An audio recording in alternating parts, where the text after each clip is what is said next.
but I do have a tidbit for that song. I have to tell you the story. So Frank, he reached out actually about 2 or 3 years before Blonde came out.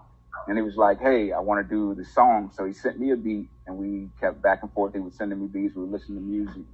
And I picked the beat, and I went in the studio in Austin, Texas, and I did this verse to this beat. It was like a hip-hop kind of beat, a completely different track.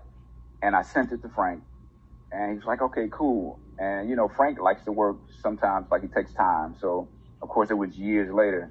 And so I was actually in California, and I heard that Frank was doing this event where he was releasing his magazine, Boys Don't Cry. And so me and my girl went down to the magazine stand to just support it. You know, we went down to pick up the magazine, and the album Blonde was actually in the magazine. So we were riding home, and we put the Blonde CD in. And so we're listening, and it's like, oh, it's jamming. And then my voice comes on. It's just out of nowhere. Like, he didn't tell us that it was coming out. He didn't tell me. I've never heard it until it was on the album. So, and actually it was completely different from what I laid it down to this whole beat. And he took my verse from that beat and then had it. It was the genius of Frank. He put it on piano alone, no beat, just me and the piano. And that ended up being it. But I didn't know that I was on the album until I was riding home as a fan, listening to Blonde. I didn't know that I was on the album.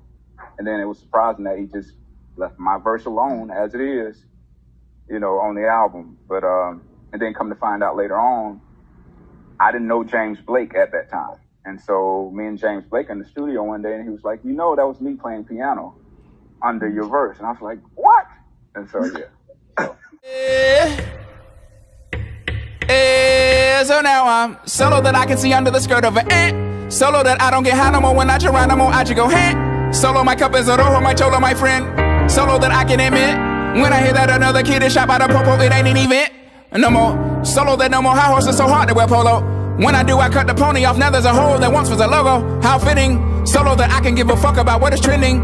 Trying to cut down on my spending regardless of winning instead of pretending and bending over backwards. Over half of these hoes had work done, saying they want something real from a man, just saying that we being real persons. I hate that it's like this, I feel for you and I don't know what it's like with a skirt on. So pardon me if I am being insensitive, but darling, this only worse sons. Solo my halo, say way low, it feel like it's bent. Solo that when they throw pussy or pesos, don't pay no attention to it. Solo that I am no rookie but feel like a kid, looking at the other kids with astonishment while I'm on punishment, watching the summer come close to an end. After 20 years in, I'm so naive I was under the impression that everyone wrote their own verses. It's coming back different, and yeah, that shit hurts me. I'm humming and whistling to those not deserving. I stumbled and lived every word. Was I working just way too hard?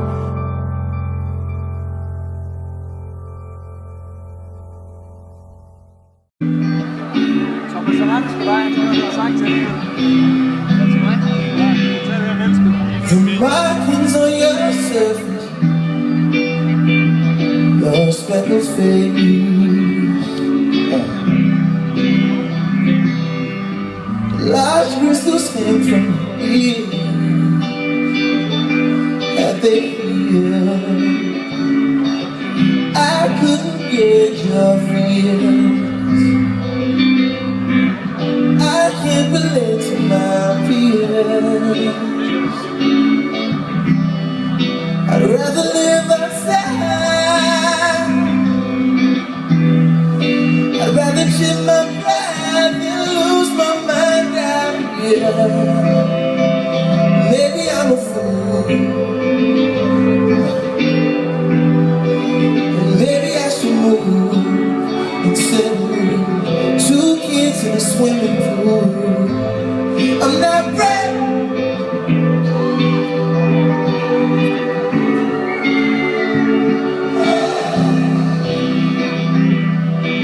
I'm not ready. So what would you recommend I do? I'm living in the city, forgetting there's a jungle outside.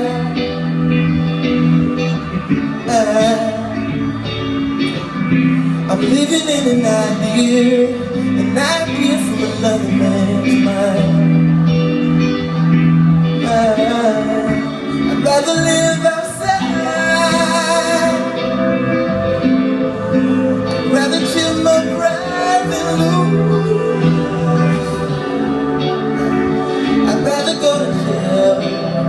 Oh,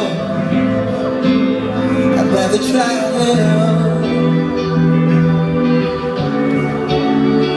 or I could be a fool. I settle for a place with a nice view, nice view, nice view. For a place with a nice view. Maybe I should move, settle down. 2 kids in a swimming pool. I'm not brave.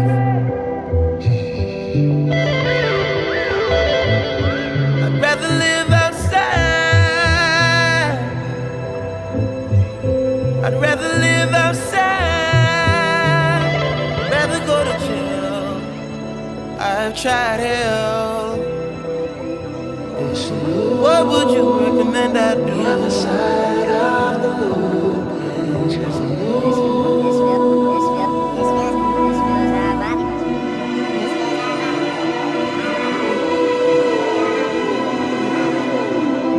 This is not my life.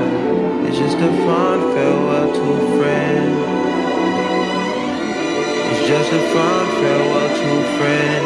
This is not my life. It's just a fond farewell to a friend. It's not what I'm like.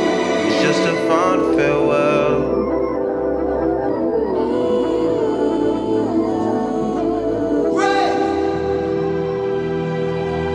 Speaking of Nirvana, it was there. Rare as the feathers on my dash from a phoenix. There with my crooked teeth and companions sleeping, yeah. Dreaming the thought that could dream about a thought that could think of the dream of the thought that could think of dreaming and getting the glimmer of God. I be dreaming and dreaming the thought that could dream about a thought that could think of dreaming a dream where I cannot. Where I cannot. Less morose and more present. Dwell on my gifts for a second. A moment. One solar flare would consume, so why not? Spin this flammable paper on the film that's my life. High flights, inhale the vapor, exhale once and think twice. Eat some shrooms, maybe have a good cry about you. See some colors, light hang glide off the moon. In the dark, in the dark, I do anything for you. In the dark, I do anything for you. In the dark, I do anything for you. In the dark, I do anything for you. In the dark, I do anything for you. I do anything for you.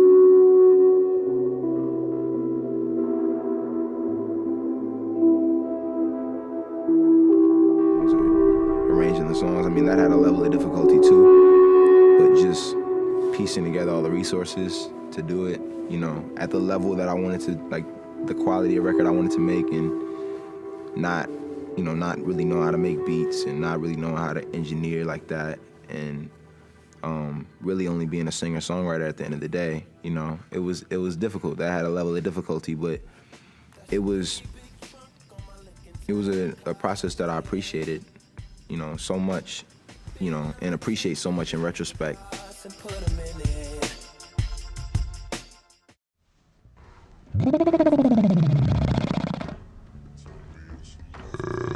I should slow-mo that and put that on the Discovery Channel. Girl, you know you love. Back to the show. Please welcome our special guest, Frank Ocean.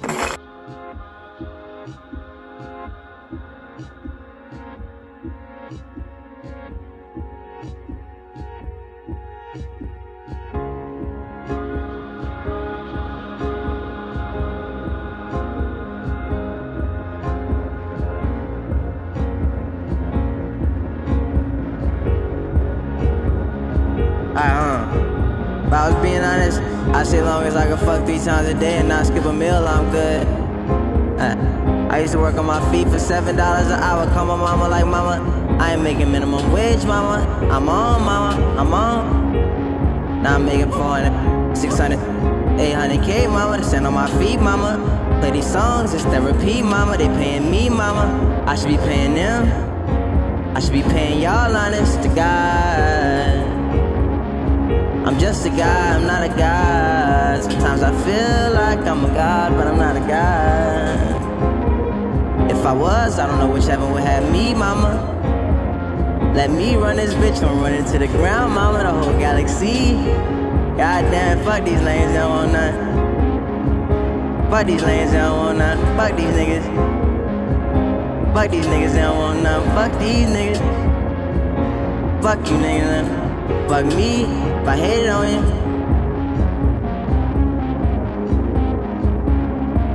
I'ma stick around. I'm gon' let my nuts hang. Nigga, you got some just like me, don't you?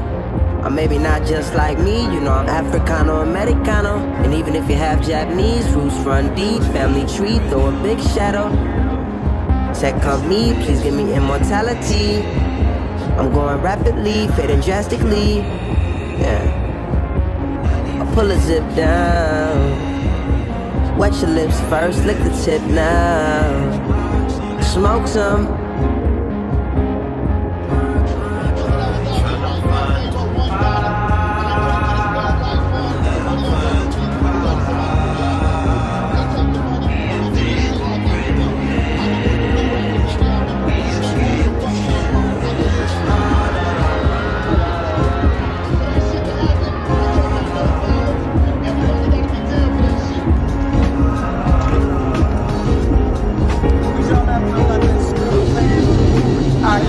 And let you run your phone bill up. I know you love to talk. I ain't on your schedule. I ain't on no schedule. I ain't had me a job since 2009. I ain't on no sales floor. You say I'm changing up. I feel like Selena. They wanna murder a nigga. Murder me like Selena. You must ain't get the memo. I don't cut bitches no more. But your bitch my exception. Come get her out of my photo. I only got one photo.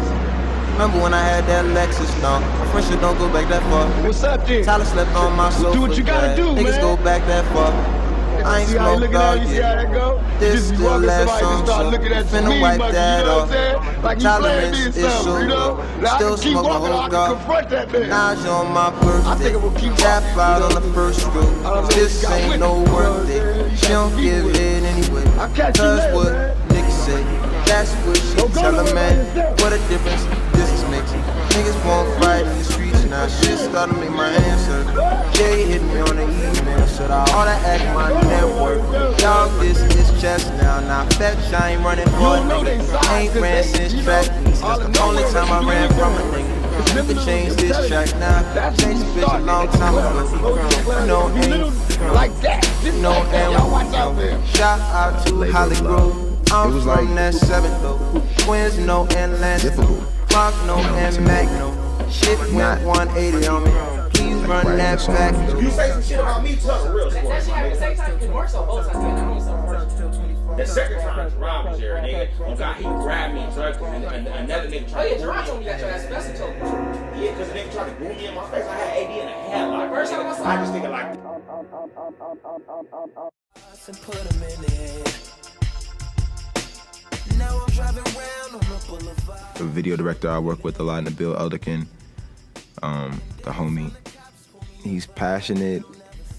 He's, convicted, and we can bump heads occasionally, but because I'm the same way, but it's talented, when we kind of get in, a flow of working. Make sure you speak up. Okay. What's your name? Ryan. Yo, hey, be quiet. We both get what we want. What's your name? What do you do?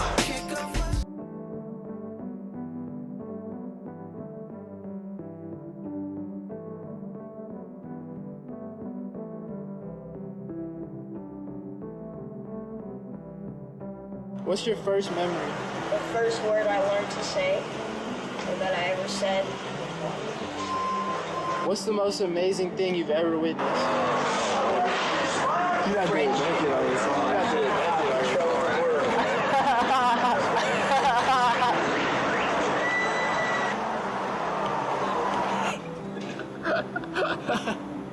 Alright. What 3 superpowers do you wish you had? Wait, my bad. Hey, say it again. Just say it loud.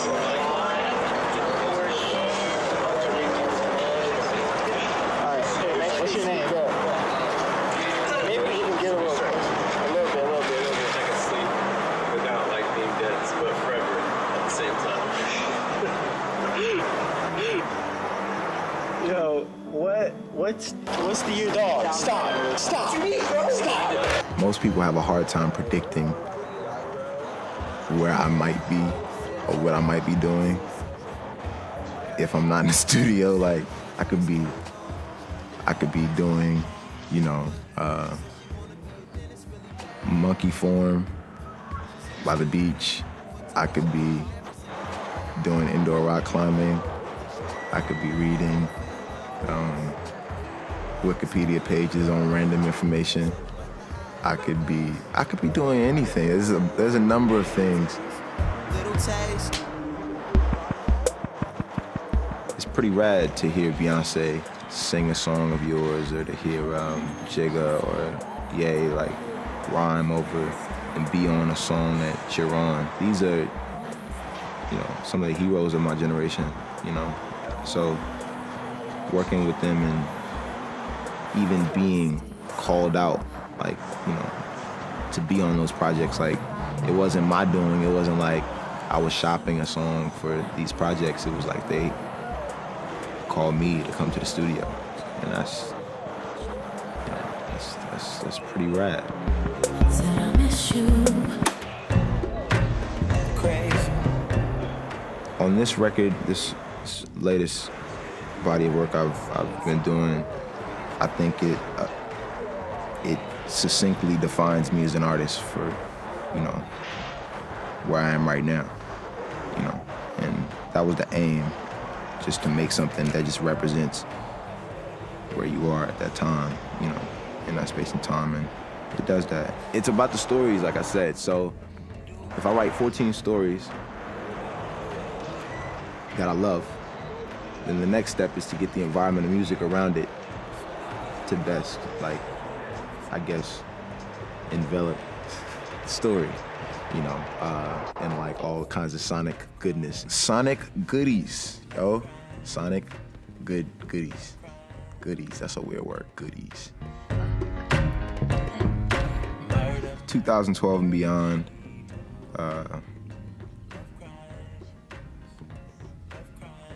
I mean, I don't know, I've been feeling really mortal lately. You know, I've been feeling really mortal lately. And if I could do anything, you know, from today, not even looking at it in years, but today on, it's just really about trying to do whatever it is that I do at a level of excellence. And that's really all I'm trying to do while I'm here.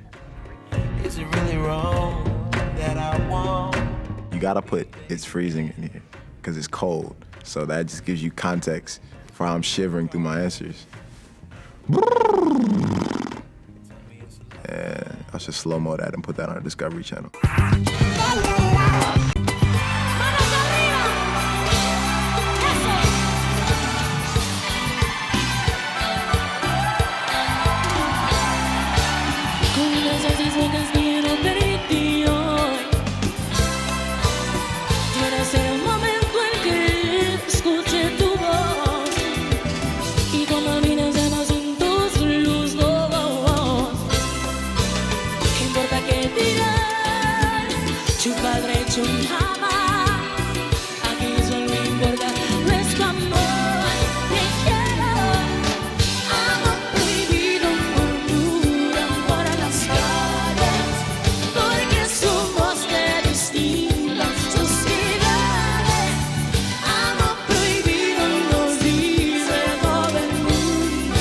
Yeah.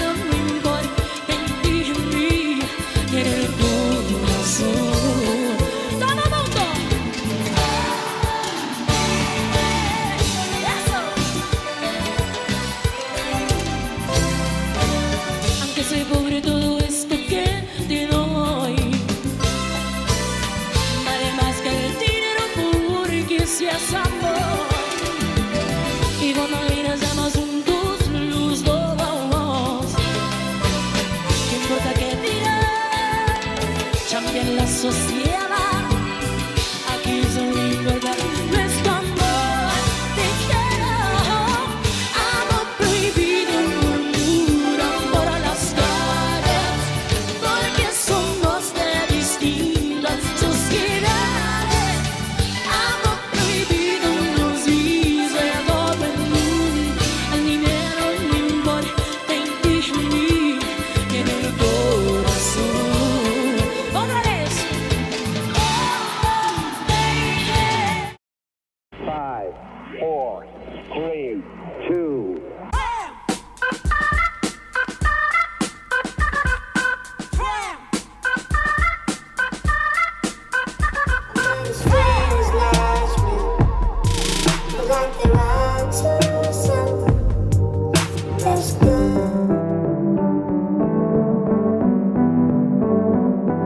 Marijuana, because that stuff is highly addictive. When people become weed heads, they become sluggish.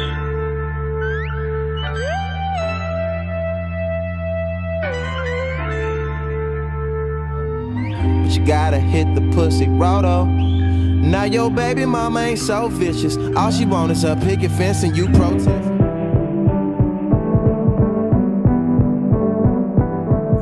She wanted me to accept her on Facebook, and I don't want it because I was like in front of her. They love to be close to you. They love to be close to you. Here, making each day of the year, spending each day of the year, white Ferrari.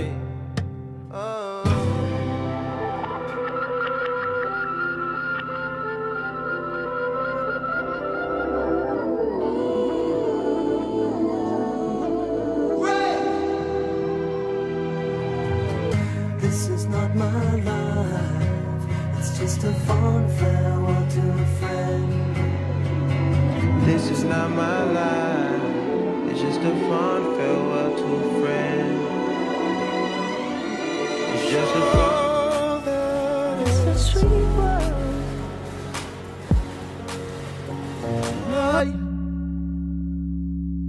Just a sweet word.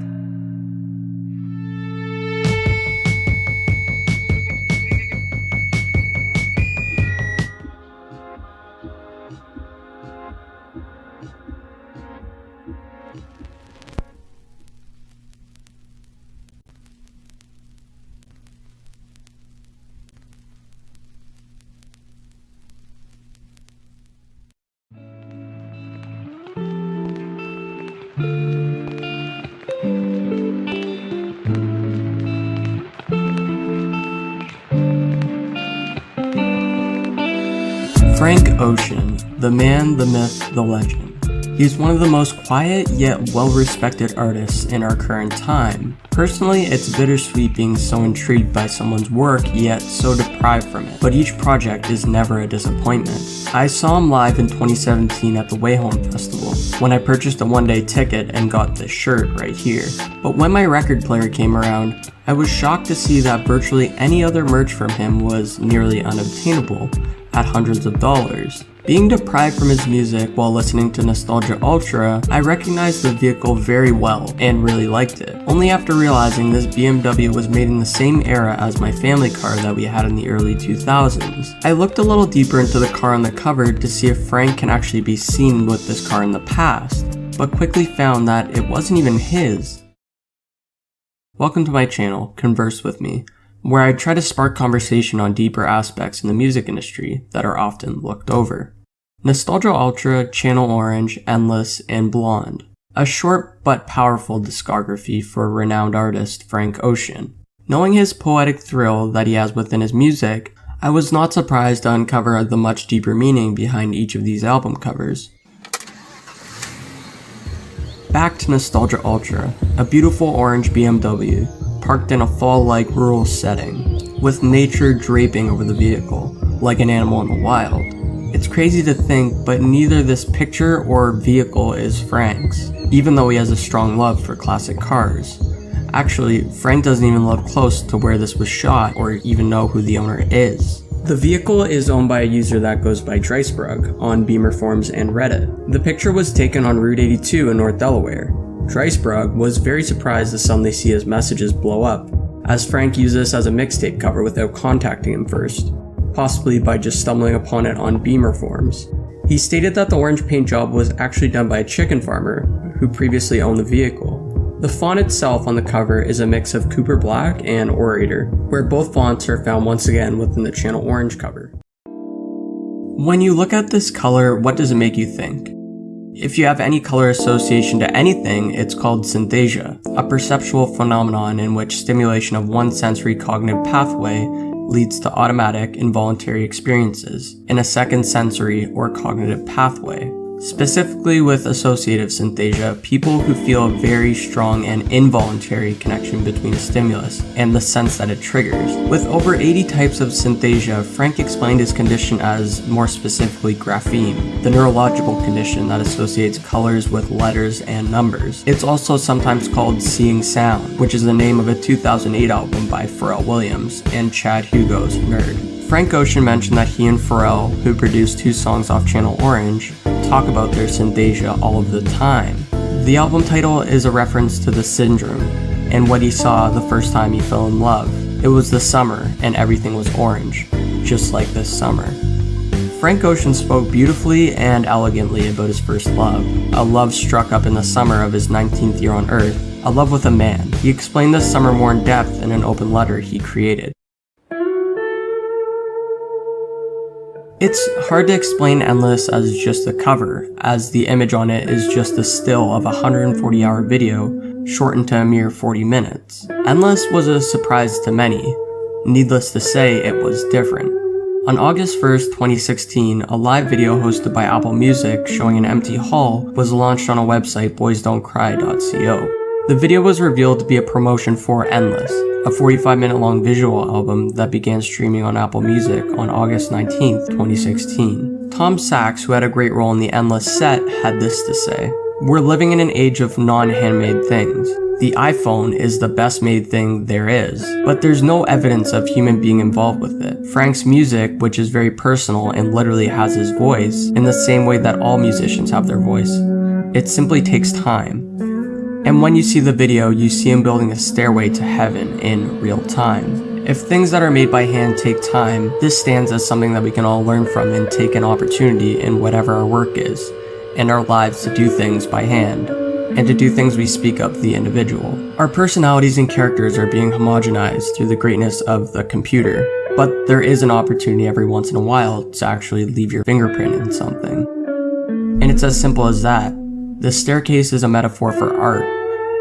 The transparency of building something by hand falls in parallel with the transparency in the music. He put his heart into it, just like the album Endless." And then came Blonde. The picture on the cover was taken by Wolfgang Tillmans, a famous contemporary photographer. Frank's body is clearly exposed, yet he is covering his face, possibly paying homage to his very low-key way that he carries himself, often drawing himself away from social media and privacy exposure that many lust for. The title actually unveils masculinity and femininity existing as 2 different narratives in the album, with Blonde being masculine and Blonde being feminine. The border pays a homage to Close to You, an album by the Carpenters, which is also a song name within the album, specifically where he sampled a remix from Stevie Wonder. Just like me, they love to be close to you.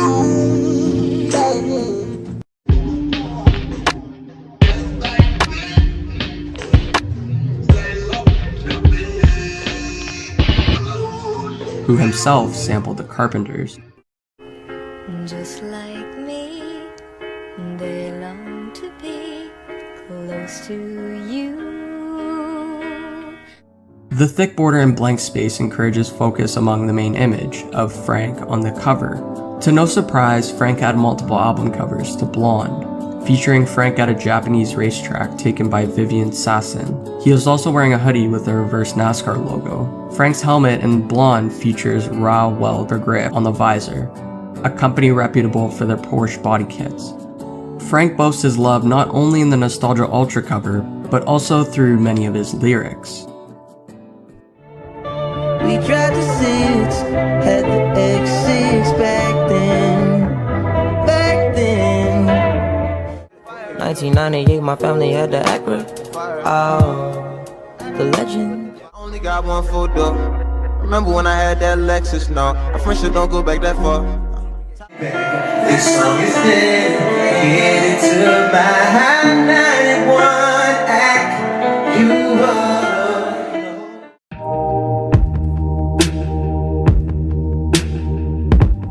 The final cover is the only one that features the feminine statement of Blonde, featuring an image taken by Frank as a friend hotboxes the car.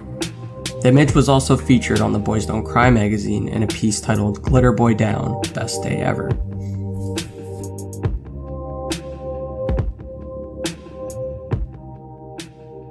But after Blonde came around, there was a silence, a really long silence.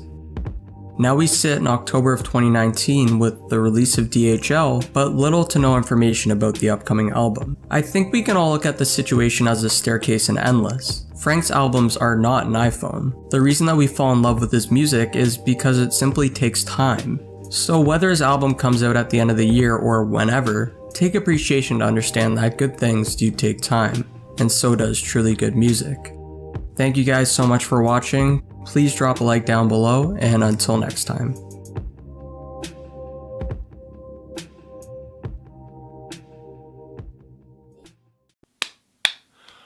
It's all been building up to this moment. Hi everyone, Nothany Sleep Tano here. The internet's busiest music nerd. Tired. I've been up all night, man. Up all night with Frank Ocean. This has been 4 years in the making. Frank Ocean, singer-songwriter, his return after his massive commercial breakthrough success album, Channel Orange. This new album is an album people have been talking about, have been waiting for ever since the release of Channel Orange, have even been asking me if I know when the record is going to come out, as if I have some kind of inside info on Mr. Ocean. But the truth is that just about everybody in the music industry was totally clueless as to when this new record was going to come out, to the point where numerous rumors and endless misinformation were spread all across the internet, and these got so bad that once this mysterious, cryptic little live stream of like a warehouse popped up on Frank Ocean's website, the idea that the album might just be around the corner was totally unbelievable. Now this live stream is eventually what ended up becoming the Endless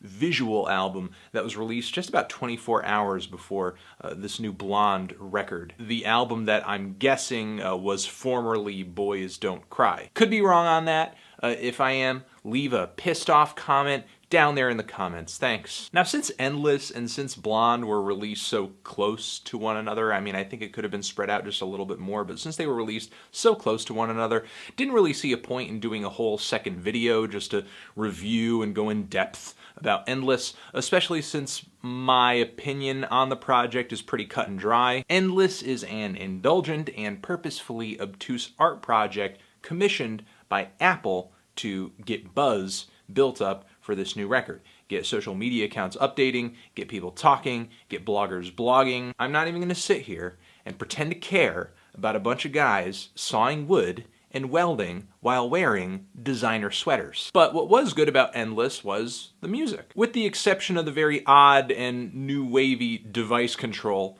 at the very end of the project that had kind of this driving, just synthetic beat and these awkward lyrics about live streaming your life. The rest of the record was really pretty and ethereal. It was like this very modern but stripped back take on soul and pop music. And while it did seem kind of casual and off the cuff and not exactly well organized or punchy, I thought the sound of it was pleasant. Frank Ocean's vocals were gorgeous a lot of the time. On Endless, vocally, I think Frank started to show some real maturity that wasn't necessarily there on Channel Orange, especially during some of those killer falsettos, which he hadn't quite explored to the depths that he was on Endless. So with a more impressive vocal range being shown and the potential for a different sound, maybe a more subtle, low-key, easy-going sound, I was looking forward to just seeing what direction Frank took Blonde in. And it definitely is a different album from Channel Orange and does carry over quite a few of the moods and the sonic palettes from Endless. It's not as airy or as loose as Endless, and that's a good thing. I think anything more mellow than what we actually ended up getting here would have been a little bit too much of a stretch for fans. Still, Blonde is pretty stripped back in comparison with Channel Orange, especially considering that there are long, ambitious tracks on that album, such as Pyramids.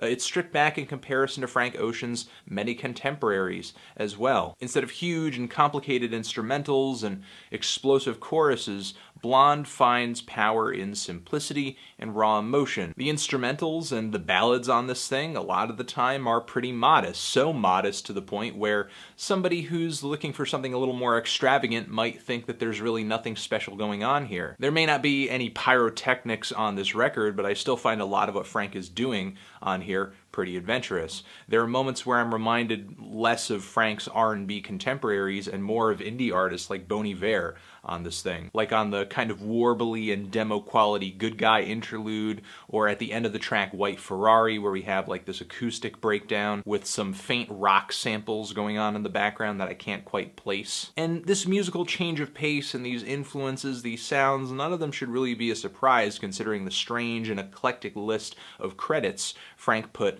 on this record that sort of leaked online, came with something people were picking up at like this pop-up shop, series of pop-up shops rather, in support of the release of the record. Names were listed such as Jamie XX and James Blake and Kanye and Kendrick Lamar, Pharrell, understandable names. Also there is Andre 3000 listed on this thing. He has a very obvious, amazing, and intense feature on the solo reprise. But then we have eyebrow raisers like Johnny Greenwood of Radiohead, Brian Eno, Gang of Four, and artists that aren't even currently around right now. We have the Beatles and Elliott Smith, as well as David Bowie. I'm not really sure in what capacity these artists are incorporated into the record. Are there subtle samples I'm missing? Are there interpolations of their songs into these tracks that sort of whizzed by me? Did they sort of take part in another capacity? And the list goes on. The feature list on this thing is a long list. But you wouldn't think all of these names and faces went into this project given just how low-key it is. Not to call these songs uneventful, but on each track, Frank only includes what he needs and nothing that he doesn't. Now, this record kicks off with the song Nikes. Admittedly, not my favorite in the track listing, maybe my least favorite track.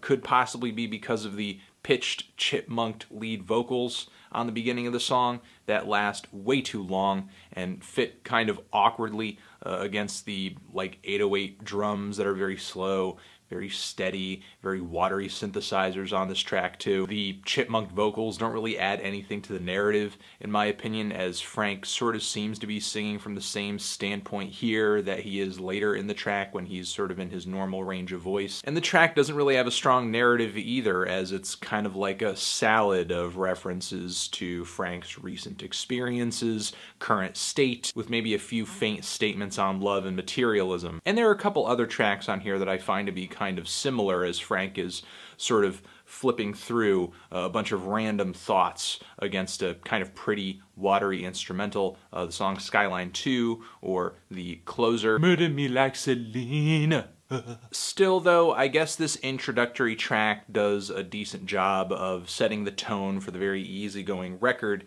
and it's not really a big worry for me because the album starts dishing out very focused and very high quality songs right away with the track Ivy, a track that's mostly propelled by these very quiet driving guitars that sound like something off of an XX record. Frank's lyrics about falling in love as a younger self are delivered in this really innocent, this really boyish voice, and he gains a lot of fire and passion in his vocal delivery on the chorus. And I love all the lyrics about wanting to but not being able to go back to that time when he was younger, when this love that he's singing about still existed. The song Pink and White has one of the most glamorous instrumentals on the entire record, with beautiful string sections and a kind of little bubbly bass line, boop, boop, doop, doop, some crisp drums, all set to this 3/4 time signature, and Beyonce delivers some very faint reverb background vocals that blossom beautifully as the song moves along in the second half of the track. Again, one of the most glamorous instrumentals on the record here. The track goes over well. Frank is singing about these experiences and these things he's been taught by lovers in the past that he's sort of holding on to, sort of a piece of these people he's dated stay with him forever because he has learned things from these people. Then we have an odd little detour about Frank's mom telling him not to do drugs. It's like a bit of a voicemail or something that made it onto the record. It's cute, though maybe the message isn't completely clear, or why this thing was included wasn't completely clear to me, at least during my first handful of listens, because there are numerous references on this record to doing drugs, like right after on the song Solo, where he's talking about being on tabs of acid, but there are also references to not doing drugs on here. I believe there's a line where Frank is singing about not having smoked for a year or something. And at a lot of the points on the record where Frank is singing about doing drugs, it seems as if he's kind of referencing a moment in his past, so maybe these are all recent realizations that he's made, and he's finally taking his mother's advice to heart, which might be the case when you look at a song like Nights, for example, where toward the back end of the track, Frank seems to be singing about how his lifestyle, burning the candle at both ends, is really wearing on him. This might have had something to do with maybe this album being delayed so often, as he sort of seems to be singing about getting his life together, and it doesn't sound like he's singing about the distant past. It sounds like the very recent past. Then we move on to the song Solo. Definitely top 5 favorite track on the album, really top 3 for me. Love the constantly shifting organ chords on this thing, which sound like something out of a little church or something, but the chord progression is very jazzy, very fresh. One of Frank's best vocal performances on the entire record, and contains a mix of not only singing, but also, you know, like some spoken word, or just a tone of voice that sounds like he's rapping or about to rap. And the lyrics on this thing are clever as well, and sort of talks about a solo in a bunch of different contexts, like either you're hitting a solo, like sort of stealing the spotlight or getting attention, you're solo in terms of trying to get with somebody because you don't want to be alone, or you want to fly solo toward the back end of the track when he's talking about this instance where this guy's going to the courts to try to get separated from his baby mama through child support payments. Also, one line on this track that stuck out to me was one about avoiding highways, which could be interpreted in a bunch of different ways, but the way that I took it is that he is avoiding highways to avoid the fast lane, stay out of the public eye, just kind of live the personal and the low-key life that he wants to live. He doesn't want his fame to sort of take over and sort of suck up every waking moment of his existence. The song Self-Control is another stellar track in the track listing here, with its kind of slick, dry electric guitar chords that are really sensual, have a lot of swagger. The rest of the instrumentation that pops in later in the track is super soft, it's slick, it's beautiful, it sneaks in so quietly you barely notice it, and then all of a sudden, once it's all there, it's kind of like a big sad crying party. And the lyrics on this track, another moment where I love the lyrics, where Frank is singing about not really being with this person anymore, but hoping he's remembered by this individual, and singing about toward the back end of the track track kind of being a placeholder, sleeping in between these two people, being that remembered past lover that someone never really gets over. And then we have the very unsettling song Pretty Sweet, which has Frank singing wildly over this chaotic wall of what sounds like strings and synths. It's pretty crazy, definitely one of the most experimental and wild things I've heard on a record this popular in a long time. Also the really peppy percussion at this point in the track, and the very fast bass line. This track plays into this really unpredictable moment on the record that I like quite a bit. Frank is kind of realizing how his life decisions are hurting him on the song Nights. We have that intense Andre 3000 feature, which features some amazing lyrics.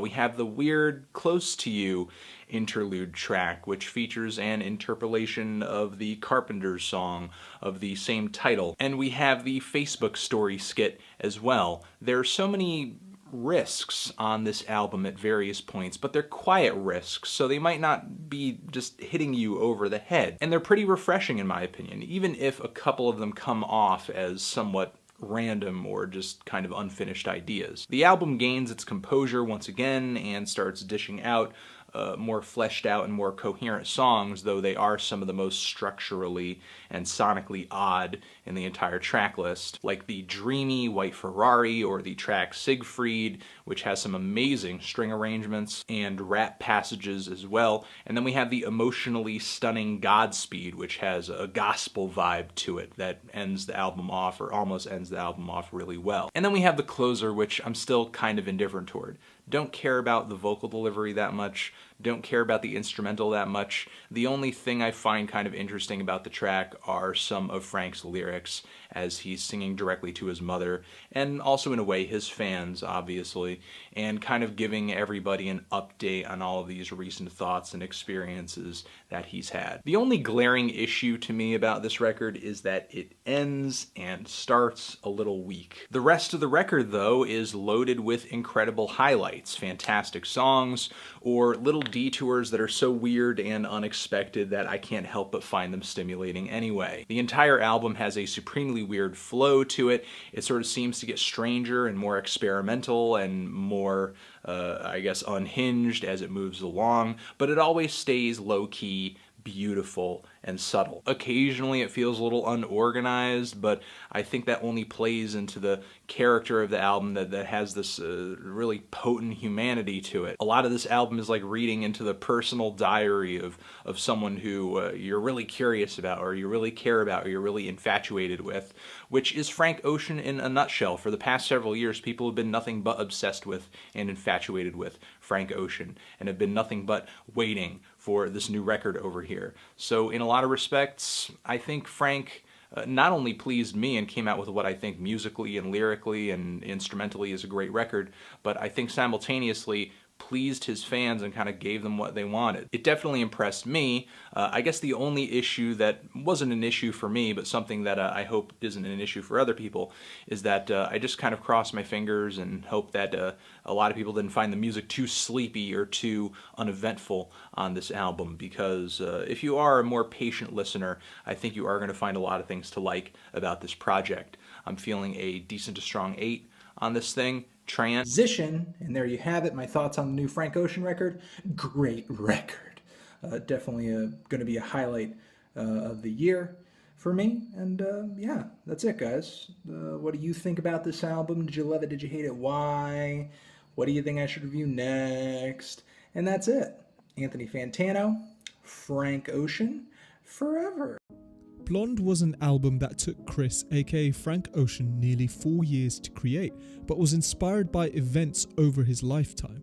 Of course, I won't be able to cover every single line, but I'll do my best to give my interpretation of what certain things could mean. And as usual, I've made a few episodes on Frank before, so also please do go check those out if you're interested. Hot off the success that he had at the 2013 Grammys, he left the warm streets of sunny LA to move to London, a move that came as a surprise to many, as LA had been the sanctuary for him for most of his musical career. His idea of music stems from his vivid storytelling combined with his attention to detail and production and his willingness to experiment, the reasons why his projects are so lauded. London became Frank's new base around this time period to probably begin work at the esteemed Abbey Road Studios, but also to live a more calm life, one where he could aim to not be interrupted as much as he is back home. A slight diversion, and this will sound random, but the reason Frank might have sought solace is because of him perhaps viewing time as lived experiences. When life becomes unstructured and freeform, your expectations on what will happen each day is always novel. Without that interruption, he might have sought solace in a different manner. Years later in 2017, for example, when Brad Pitt was interviewed at 53, his first foray into R&B led him to Frank. And as you can see by his words, the songs were special to him because they evoked emotion, memory. And that only stemmed from the time he probably spent in London and Europe and abroad as well. Frank would also jump over to Tokyo, hard drive in hand, somewhat to experience life in a different site, and also likely because Tokyo, as a city, is far different from the European and American places he stopped by. Nakai-san, the founder of Japanese Porsche tuning company RWB, was someone who Frank spent time with. He's an enigmatic figure in the automotive world, someone who's devotional, but for the love of the feeling of a vehicle. It's the only item, for example, that you can buy in the world that gives you such a unique visceral experience. In his Boys Don't Cry magazine, he says, cruising the suburbs of Tokyo in RWB Porsches. The idea of cars linked together the memories that Frank had. For example, driving in the highways of Texas, where he stayed with family after Hurricane Katrina, or driving an X6 to Sid's house, or his mum driving an Acura Legend back in New Orleans. Unrelated, but I also really do think Miyazaki and Ghibli's films inspired a lot of Frank's work. Miyazaki's films are somewhat bold and bewildering, gorgeous and powerful in surprising ways, as Miyazaki reshapes conventional boundaries between good and bad, life and death. I wouldn't have been surprised if Frank paid the studio a visit while he was in Tokyo. The construction of Blonde had begun in 2012-2013, well before its eventual release in 2016, and cost around $2 million to make, but don't quote me on that. Comprised of a star-studded collaborations list, he'd left no table unturned when it came to the production of the project. Bob Ludwig, the mastering engineer behind Queen, Nirvana and Led Zeppelin, among hundreds more, was involved. Melee, a longtime producer and audio engineer of Frank, had returned for the project, and Jeff Ellis, the recording and mix engineer behind Channel Orange, had also returned. And for anyone who doesn't already know, Abbey Road Studios used to be known as EMI Recording Studios until the Beatles released their famous 1969 classic Abbey Road in honor of the studio. Radiohead, Pink Floyd, Fela Kuti, Chaka Khan, and Kanye are others who have also recorded in there. Matt Misko, an Abbey Road engineer, told NME that he felt it had very much felt collaborative in terms of the recording process, and that Frank and him had embarked on a journey to find another world with strictly no rules and no stones left unturned. Interpret that how you will. Buddy Ross had met Frank by randomly auditioning for him when he needed a keyboardist. Later on, Buddy would tour with Frank, who himself would freestyle over improvisations by Buddy during sound checks. After the European Festival tour in 2013, Frank called him over, and lo and behold, that work ended up on a lot of Blonde. It's no surprise that Frank has been influenced by a huge range of people beyond just R&B, hip-hop, jazz and blues. These include people such as Irish singer-songwriter Enya and Nirvana. D'Angelo's Voodoo is also no secret of an album. Pino Palladino, Questlove, Roy Hargrove, Raphael Sadiq, etc. Voodoo to me was so great because it had that loose structure when it came to rhythm. Again, hugely inspired by Dilla's lack of quantization. I've got a few episodes on him. And it was an album that was mostly engineered on analog equipment and enhancement plugins by Russell Elevado. And Frank's love for Prince stems beyond just the message he wrote on his blog once Prince passed. It was about Prince's mannerisms, his boldness to mesh multiple genres together, to not be afraid of what people thought, and more importantly, to convey emotion that made Frank such a disciple of his. Pharrell classically helped co-write and co-produce Sweet Life from Channel Orange. He returns on tracks like Pink and White, but you can hear the Neptunes' influence everywhere here on the record. Blunt kicks, surprising effects, and vocal layering, some staples of the Neptunes, are present everywhere. There are also so many techniques that Jimi Hendrix implemented in his music that Frank would definitely have picked up on. These would include things like trills, when you alternate between two notes via hammer-on and pull-offs, his use of guitar whammies to bend the minor third a whole step and a half higher to the flat fifth, the use of gliding between major and minor pentatonics to influence the overall mood, and also breaking up chords into smaller phrases via a ringing note and then hammering on another guitar string. And so, when Blonde released to the world a mere 24 hours after the drop of Endless on Apple Music, the world was taken by surprise, but it was the culmination of many things, and so the journey into Blonde begins. The opening track to what will be a 17-piece extravaganza is Nikes, somewhat of a play on dopamine and how we as humans love to be magpies and adore all the riches of life. There are so many intricate references here, but I'll only cover a few. Frank's pitched up vocals here can be split into two areas, the first half and the second half. According to Jesse Pinkowski's analysis, in the first half, Frank's vocals are heavily reverbed and pitch shifted up to give some sort of ethereal feel. It looks like the airiness of this first half is due to an EQ shelf boost at around 10 kHz. In the second half, his vocals are apparently back to their natural pitch, which is interesting because in the second half he sings more emotionally with more complex and vague lyrical themes. The obvious sentiment has always been that Nikes was a warning against materialism, a fundamental philosophy that was built upon by Karl Marx.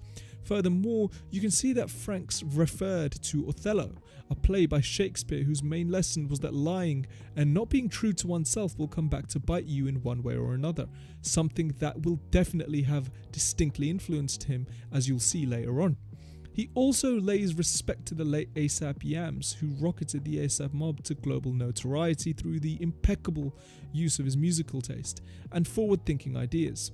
Using a mash of themes found in the East and West Coast along with the South is what made A$AP Yams such a pioneer.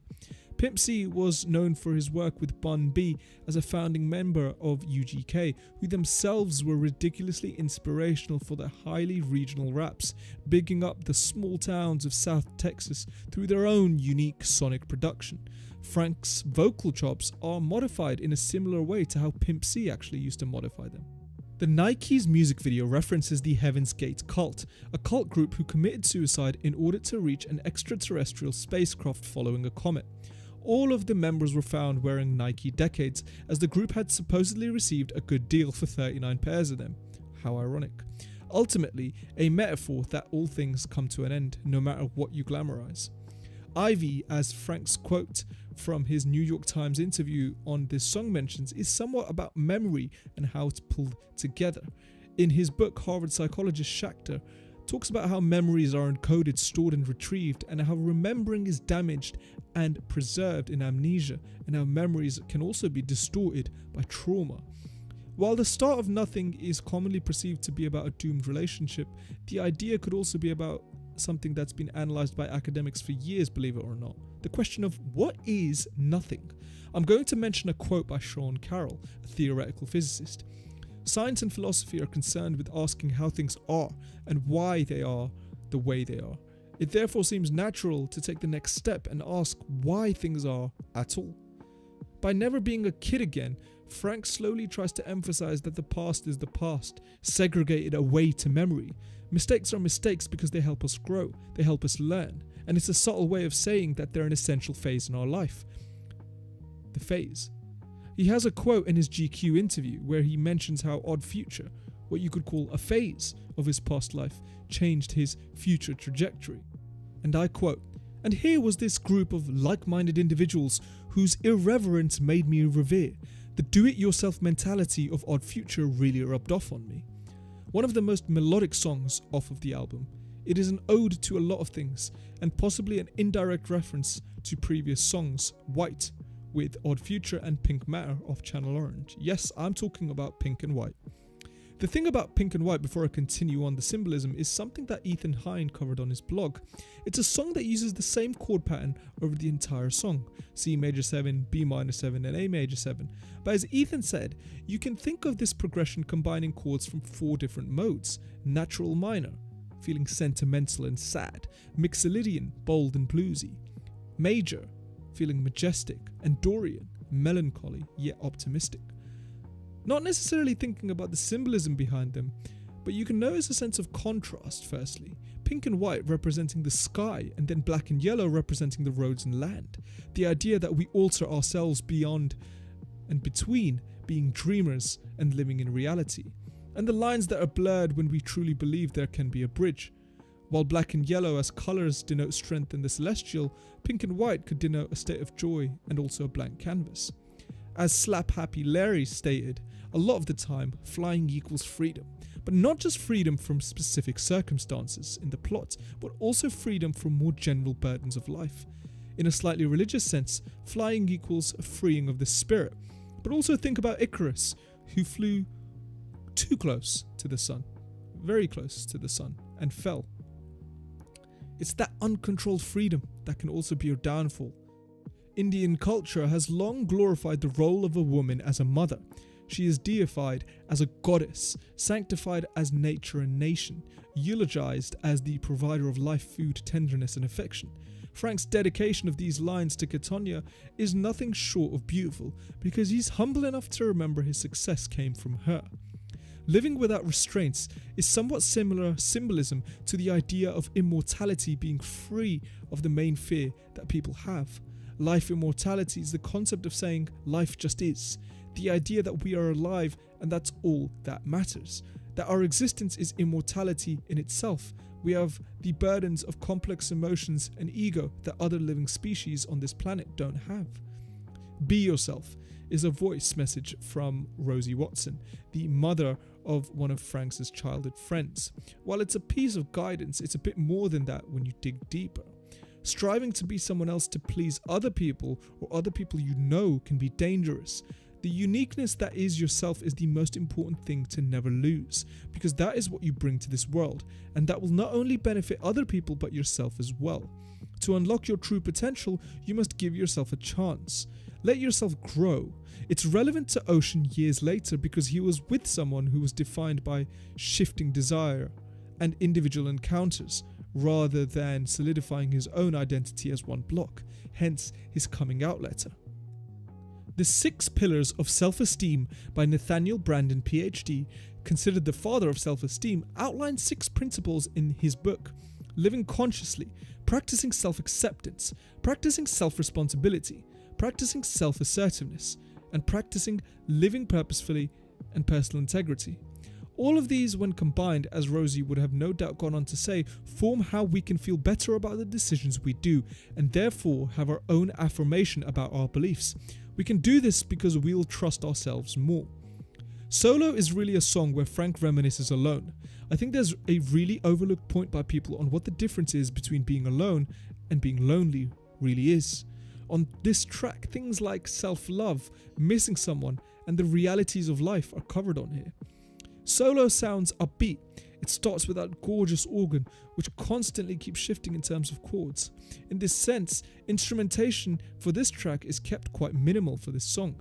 The message and that story that Frank tells us is center stage. The story that one can be solo, but also so low in their life, is what really ebbs and flows in this piece. It seems mostly as if little things like skipping showers and switching socks, little things, are what progressively builds upon his stories. They're the fragments of memory that he relives to construct this tale. Now, when he speaks of hell on earth and the cities on fire, that from a surface level could be about the emotion that he sees and feels in his own struggles. When the entire city's on fire, it's alert time. You can't find solace, you're trapped. There's nowhere to go. Inhaling what he's smoking allows him to escape from the misery that he faces otherwise. Hell being a metaphor for the turmoil emotionally that he's going through. The mention of the picket sign represents normality, the truth and reality that everyone normally seeks to attain, the picket fenced house and the kids, etc. By using the analogy of the courts for a child custody case, he represents that the inner self, the human person within, will always be the most important thing in any situation. In this custodial case, you're fighting for yourself and your child. You're fighting to be the strongest you can be while solo, but also for your own child. Skyline 2, such a surreal, beautiful track. It's a track that I like to call iterative. There's elements that keep being added on. Things feel ephemeral, but it feels like a dream almost. Sometimes it's peaceful and sometimes it's hectic. The instrumentation has so much variety here. There are deep, lush pads, but also keys of different varieties that have a gentle melody that's always playing. But the main star in my eyes is that muted guitar with its high end slightly cut off. Voices can be considered an instrument too. Ad-libs are constantly pulling in different thoughts and defining the space of the track. While the track constantly delivers tales of carnal activity, it's a track full of different introspective thoughts as well. This is joy, this is summer. It's a representation of a season as an emotion to him. Summer represents a chance for him and his partner to explore, but to also live. It's a chance for nature, as Mother Earth is referenced in previous tracks, to literally invite them out. As you can see, he mentions moonlight and the sun rising in the track later, so the influence of nature is ever present. Again, Frank speaks upon the concept of time. Where did the time go? What is time? We know Frank always heavily references memories because he feels as if they tie together his own existence. He can reminisce and feel a certain emotion when he thinks about even small things. In that sense, if emotions are driven by memory and memory is locked to a time, then the link between us being emotively driven at certain times in our life may be another interesting perspective used here. Think about it like this. It may be that certain memories remind him of when he himself acted boldly and bravely, while other memories may have reminded him that he was quiet and alone. Continuing that amazing minimal soundscape is Self-Control, a truly raw song where you can hear just Frank, some harmonies in the background from him, and an electric guitar going on and on.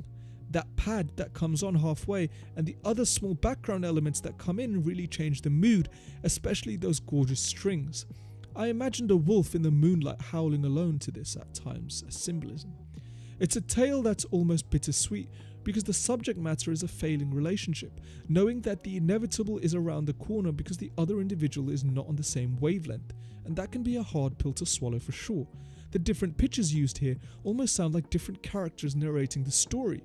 The "do we have time" sounding in vain, for example, answering the question through his voice pitch alone. "And you made me lose my self-control" really is the key to this song. It's the point that acting for the greater good is so necessary because your own fragments of life have to continue with or without this other individual. Keeping your long-term view in the horizon is hard though when the short-term is so tempting. Hence the play by Frank as he's lost his self-control by visiting his lover, but wants his lover to execute their self-control, and everyone knows that this must end. It's these lines that always make it feel so bittersweet because it's a thought on, okay, I know we can't be together, I know that, but please remember me and cherish what we had. His lover may move on to new relationships, but Frank's desire to be in between them, as said in the line, "I'll sleep between y'all is ever present." When You Were Mine was a Prince song that Frank frequently sung on tour, where for Prince, another man came between him and his lover. It's a subtle throwback, but also a story that plays out so similarly for so many people. The outro for this song is beautiful. You have his duplicated and layered vocals, the strings, the pulsing background samples, and the guitar solo that gently screams as everything fades to nothing. I think this is the perfect ending to such a track. It's the acceptance that all things must pass. Again, a theme from George Harrison's album of the same name, who was a member of the Beatles and another huge influence on Frank. Good Guy is a short interlude, just covering unrequited love. A set of electric keys and his pitched voice are all that's present, along with a sample of a conversation at the end. And Frank here has used his pitched vocals to show his quiet frustrations with the situation. Frustrations that he's definitely learnt from, however. The realization I mentioned earlier was that Frank's talking about the blind date he's been set up with, and he realizes it has no meaning to the other party, that dopamine is all that's fueling the other guy, while Frank is more naive and looking for a meaningful connection. Remember I talked about the theme of the differences between being lonely and being alone? In this track, Frank definitely feels alone. He's not gotten what he thought he was getting, and that sinking feeling of disappointment has bubbled through. DJ Booth mentions that Charles Bukowski wrote a set of poems called You Get So Alone at Times That It Just Makes Sense, which contains stories that are similar in ways. I love this poem, for example, "Some men never die, some men never live, but we're all alive tonight." As a link to this, in Frank's mind, despite the night being terrible, he managed to at least find joy at points.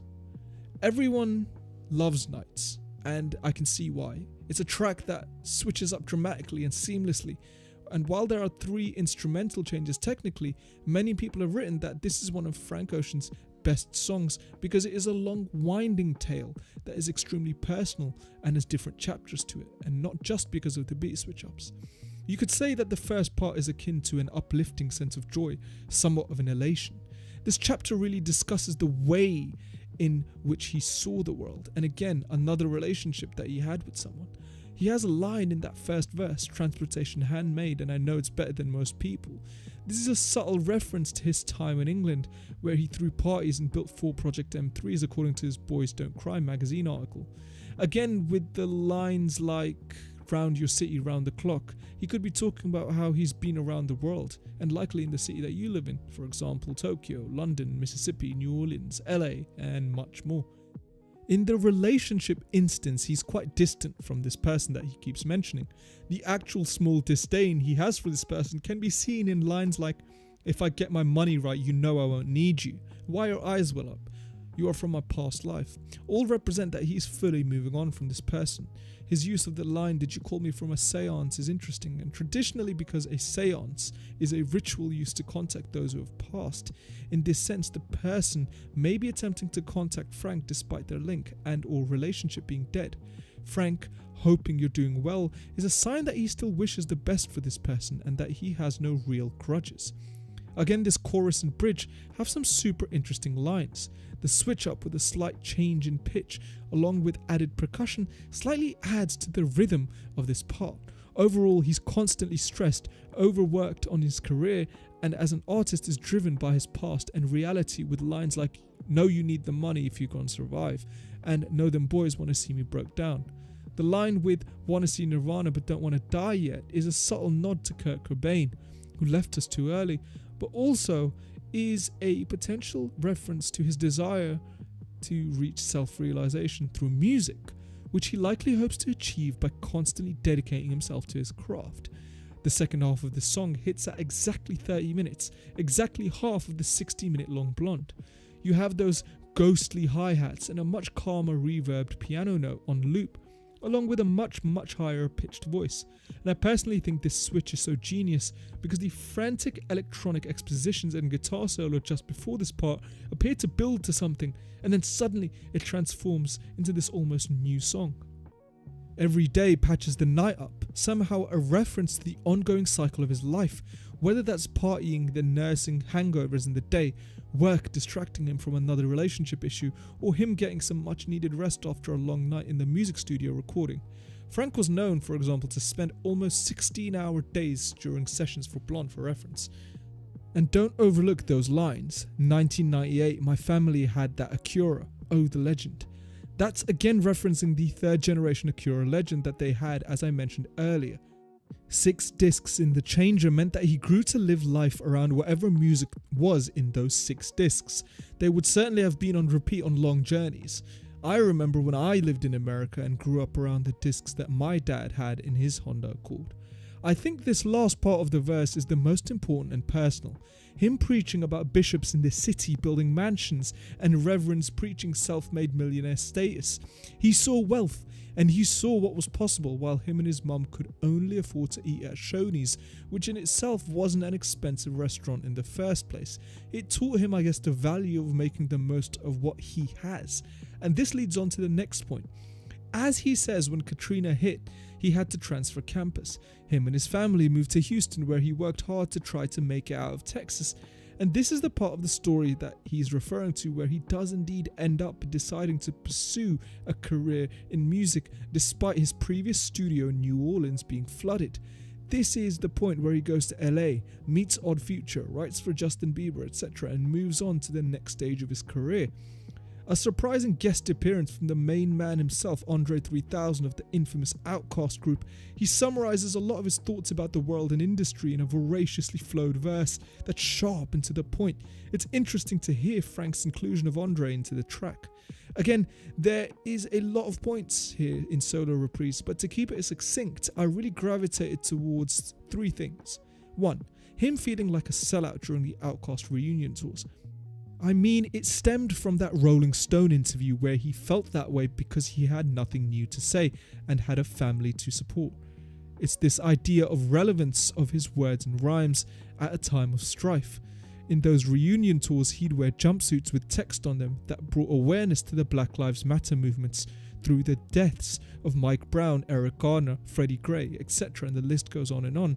His mental state had taken a dive because he'd seen the state of the world around him at the time and therefore felt helpless for the situation. And unfortunately, he's not shocked when an event such as this reoccurs. 3. It's this idea of honesty in the world, and this isn't just about ghostwriting. It isn't about Drake, and as this was written well before Drake's incident, it's just about honesty. When he says, "I've stumbled and lived every word," I think that's important because it's a message to the youth and anyone who's listening that making mistakes is okay, and admitting and chronicling all your experiences in life is also okay, and being bitter is not necessary. To me, Frank himself actually takes this approach sometimes in his past relationships and other experiences, that while despite feeling extremely emotional at the time of a breakup, for example, he looks back in fondness and gratitude almost because he significantly grew from them. Pretty Sweet is a looser track, very different to a lot of the other tracks with a much more free-forming structure, a large amount of reverb on many harmonies, a frantic percussion that's present at a certain interval, and voices that come in and go. There's a guitar riff strumming a set of chords in the distance too. It plays more on a feeling. You have the lines about coping with those who have passed with all the risk I'll take it, and also the blood, the body, the life. I think those are important because keeping a track of those who have passed, those who have made you whole, and those who paved the way for you is so important. It might also be an ode to heroes of his, such as Prince. But also think about this track overall. It's a high, almost that's stuck in time. And what I mean by that is consider most of the song as a form of gratitude for where he is in life. Despite being melancholy and emotionally at a low point in his life, the drums that come late into the song is almost an elation that comes in then fades. If I really push it a stretch, it could be a quick summary of one's life as a whole, slowly building up to a peak and then fading like a flame that's extinguished. And that's really represented in those first two lines. Now to the edge I'll race, to the end I'll make it. It's a reminder of the link to the previous lines about wanna see Nirvana before I die, that he seeks to achieve and find something for himself before his time on earth is over. Facebook Story is a real-life story of producer Sebastian and how his girlfriend of 3 years broke up with him, accusing him of infidelity because he did not want to accept her Facebook request in front of her. That's the entire story. But think about what that means 4 years down the line after the release of Blonde in 2020 and 2021. We have documentaries like The Social Dilemma pointing out the dangers of social media and what it can actually cause someone to do, feel or say that doesn't completely reflect real life. Sebastian's partner believing that he'd fall into temptation by not pointing to the whole world that he was taken is a key example. Overall, Facebook Story is a tale of how the virtual can strangely impact the physical in ways that people don't realize. People say knowledge is powerful, but knowledge can also be a curse. I won't get into it too much, but I think Frank was really enamored by such a story because it showed how even strong relationships can break apart due to impacts from the ephemeral and the virtual world. Featuring Francis and the Lights, a pop project by Francis Starlight whose music is very electronically heavy, Close to You is a Stevie Wonder cover of the same song name. While this song covers the theme of letting a relationship go, I want to focus on the vocal effect called the Prismizer used here.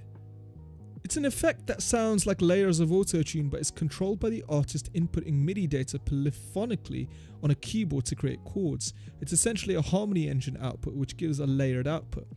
In this case, Frank uses it for his voice in a more subtle manner than Stevie or Bon Iver used it for. Do note that he still asked Francis to help build him a Prismizer for Blonde. I think Frank's continuing experimentation with his own voice for this album has helped him to craft different personas without sounding stale, and that's a really neat accomplishment in my eyes. White Ferrari is a beautiful song. It's a hallmark track that contains symbolism of what it means to cherish something that's good in its own time. The whole song, again, has many layered vocals and harmonies. Verse 3 shifts to just an acoustic guitar, and then verse 4 adds some background noise and further vocals. As I mentioned, cars play a pivotal role in Frank's music. What White Ferrari could symbolize is raw emotions, the purity of that relationship, or of something so rare that he couldn't obtain. Verses 1 and 2 echo that sentiment of beauty in the moment. Mind on the road, your dilated eyes watch the clouds flow. The dilated eyes could be referring to an emotional high that they both have when together, and there's a parallel drawn between driving and flying. Remember what I wrote earlier about flying? That ties in back with the sense of freedom Frank likely feels in that moment, not limited by man-made obstacles. He was referring to when he was 16 years old in this. I think this quote by Aileen Freeman is also apt. Angels can fly because they carry no burdens. In that same vein, at 16, Frank felt no burdens. Everything was possible. For verse 3, with the end of the synth, the abrupt switch to just a plain acoustic guitar and a distant occasional percussion, there's a sense of simplicity to this verse. I think that's super important. He's being open and honest in saying that that was his part of the deal, to continue to be there for them if needs be, but to end things. While he ended verse 3 with the idea of being slightly existential, but true, in saying that life comes to a speedy end no matter how good or bad it is for anyone, verse 4 adds upon it. Frank is hopeful against a partner who isn't. He wants to explore the world and see and observe things as they are. It's what made him go to Tokyo to observe Nakai-san. How many other people in his position would do that? With the last item in verse 4, skulls are just there to contain our brains. It's so much more to him. It's a gateway to thinking more openly, to make dreams a reality, and it's a tool to make something out of nothing. Hence, we're free to roam. While Siegfried could be referring to male model Willie Cartier, who Frank is rumoured to have had an affair with, Siegfried is also an alternative spelling for Sigurd, a hero of Germanic mythology who killed a dragon and was later murdered himself. Siegfried is a hauntingly beautiful track in its own right and one of the longest on Blonde. I can't relate to my peers, I'd rather live outside. Here Frank's actually living the ideals that Rosie Watson, his mum's friend, left him on that voicemail. That being yourself is the only way to grow. The fact that he's admitting it's difficult for him to fit into society as a whole because of his sexuality makes him a strong person, rather than hiding things within. He also later in the verse potentially says this path of artistry maybe have been a foolish one. Should I have been normal? Repressed everything I feel, settle down and avoid losing my mind at times because I'm a musician. As I said earlier, Siegfried was a Germanic hero who was definitely considered to be brave, especially heroic enough to have slain a dragon. Meanwhile, Frank repeats that line, I'm not brave, throughout. Perhaps an admittance that he struggles in life, but also more likely that he's not brave for admitting his sexuality, rather that there's an expectation from society that they are special, when in reality it's not being brave, it's just who they are, and it needs to be respected as so. Again, there's that reference to Nirvana, but most interestingly he refers to the phoenix, a mythical, almost holy creature made completely from flame.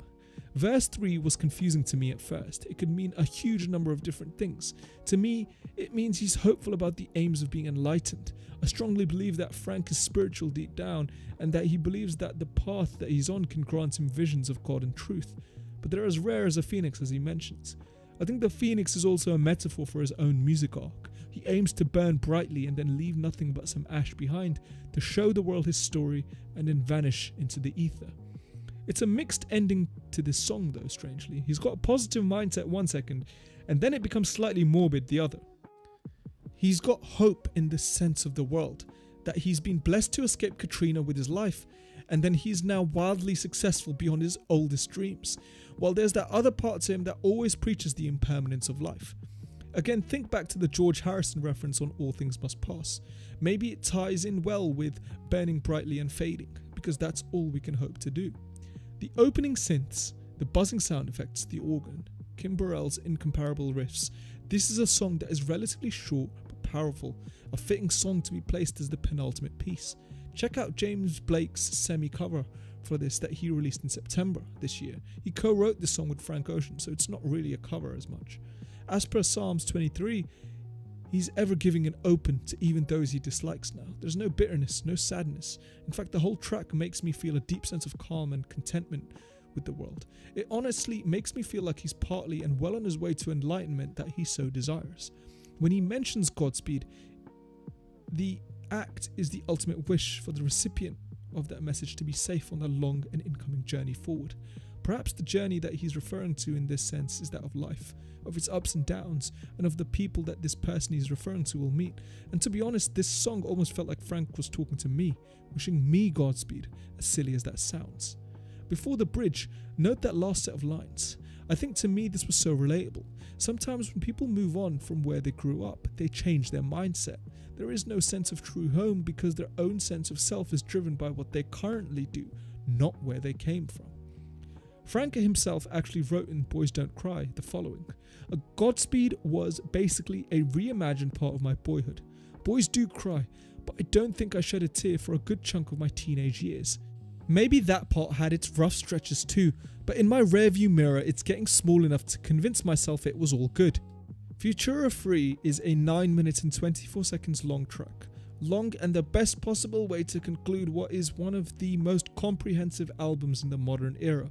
I'm not going to cover it completely in depth, but I'm going to skim over some of the surface points. I think the progression of his life is really the centerpiece of the first verse there. He's no longer making minimum wage. He's no longer struggling. He's now one of the most accomplished musicians ever. I think it's also adorable that he maintained his link with his mother and that he dedicates a lot of the first verse to her as well. It's interesting, that concept of fame. It's still mentioned here when he says, "Sometimes I feel like I'm a god, but I'm not a god." The concept of fame has always been a tragic tale at times, and I'm going to quote Justin Bieber from an old NME interview. Pop star Justin Bieber touched upon the paralyzing aspects of his fame. When asked if he ever feels depressed, he said, "All the time, and I feel isolated. You're in your hotel room and there are fans all around, paparazzi following you everywhere, and it gets intense. When you can't go anywhere or do anything alone, you get depressed. I just want people to know I'm human. I'm struggling to just get through the days." He also admitted that he wouldn't wish this fame upon anyone. Some notable other items mentioned on this track are firstly the very long outro with very existential and out there conversations, and which includes his brother Ryan Bro, who sadly passed away this year from a car accident. Futura Free also has a few mentions of his altercations with Chris Brown in an LA parking lot that left him bloodied. Mentions of the past times with Odd Future, such as Tyler the Creator sleeping on his couch. Again, think about the concept of memories I mentioned earlier that Frank always gravitates to and how that relates to time and emotion. Blonde will always be something special, a memory fragment almost locked in time.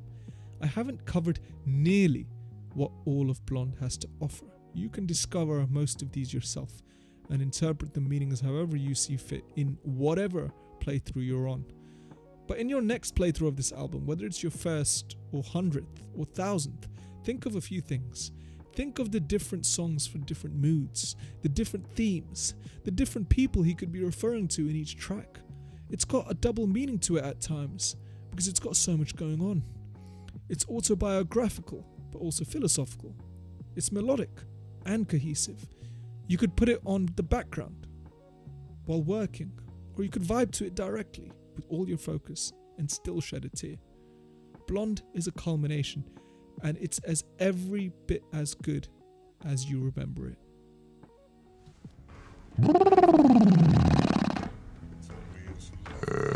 I should slow-mo that and put that on the Discovery Channel.